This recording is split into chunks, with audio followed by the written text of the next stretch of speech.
नमस्कार दोस्तों, आज की हमारी कहानी है भक्त शिरोमणि जनाबाई। स्वयं श्री कृष्ण जिनके लिए चलाते थे चक्की, जनाबाई सेविका थी। उनका सौभाग्य था कि वह संत नामदेव के घर में परिचारिका का काम करती थी।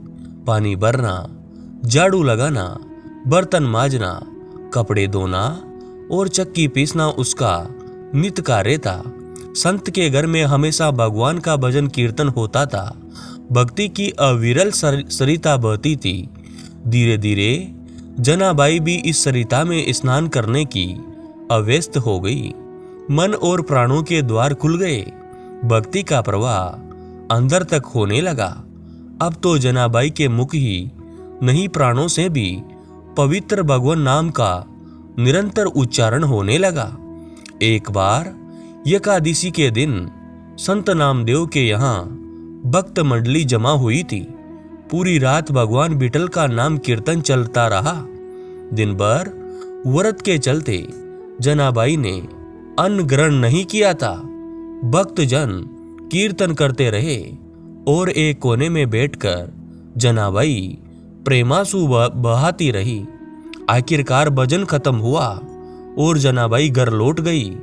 पूरी रात की थकान थी। अगले दिन उठने में देरी हो गई। जब नींद खुली तो हड़बड़ाकर उठ बैठी। शीघ्र नित्य क्रम से निवृत्त होकर भक्त शिरोमणि नामदेव के घर पहुंची। झाड़ू दिया, बर्तन मांजे और कपड़े धोने के लिए नजदीक नदी के किनारे पहुंची। कपड़े धोते धोते ध्यान आया कि जिस कमरे में कीर्तन होता है उसे व्यवस्थित करना तो भूल ही गई। कपड़े धोने के लिए डुबाए जा चुके थे। उसे छोड़कर जाना भी संभव नहीं था। जनाबाई का हृदय अपने आराध्य के लिए पूरी व्यवस्था नहीं कर पाने के बोझ से भराया। भक्त के मन की पीड़ा भगवान तक पहुंच जाती है। वह तत्काल कोई न कोई उपाय करते हैं। जनाबाई चिंता में बैठी थी कि तभी एक वृद्ध महिला वहां आ पहुंची और पूछा कि आखिर कैसे चिंता में डूबी हो। जनाबाई ने सारी परेशानी बता दी। उन्होंने कहा कि जाओ, तुम कीर्तन का कमरा ठीक कर आओ, तुम्हारे कपड़े में धो दूंगी। जनाबाई को जैसे संजीवनी मिल गई। उन्होंने कहा, माता तुम कपड़े धोना मत, बस केवल देखभाल करती रहो, मैं तुरंत कमरा ठीक करके आती हूं। जनाबाई को इतना भी अवकाश नहीं था कि वे सोचती कि आखिर ये वरदा है कौन और उसकी मन की व्यथा उसने इतनी आसानी से कैसे जान ली। तो तुरंत भागी और कमरे की व्यवस्था करके उल्टे पांव लौटी। तभी उन्होंने दूर से देखा कि वो वृद्ध जा रही थी और सारे कपड़े धुलकर सूख गए रहते। कपड़े धुल भी गए, सूख भी गए। यह सारा काम इतना जल्दी कैसे हो गया? जनाबाई तुरंत उस वृद्धा के पीछे दौड़ी और उन्हें रोकने की कोशिश की। तभी उन्हें ठोकर लगी और गिर पड़ी।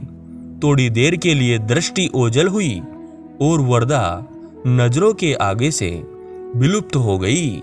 लेकिन गीली मिट्टी पर उनके पैरों के निशान बने हुए थे।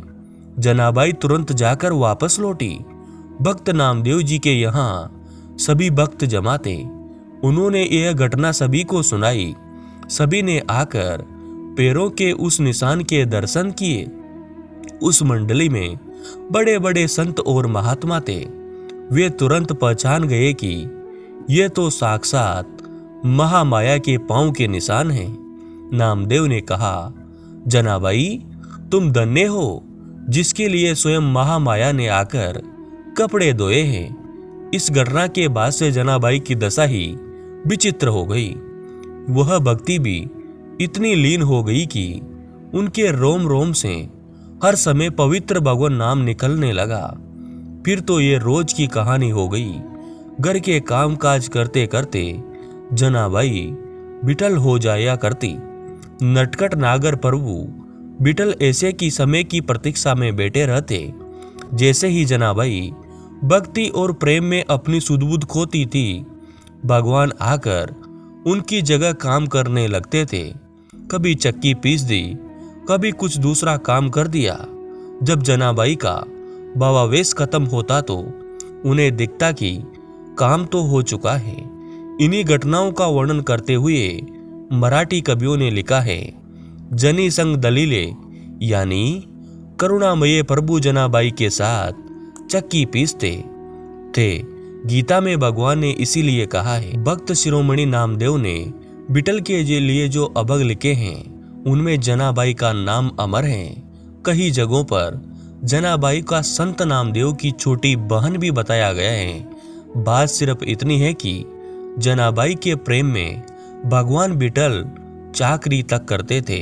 ये अकाट्य सत्य हैं। संत शिरोमणि के अभंग इसके प्रमाण हैं।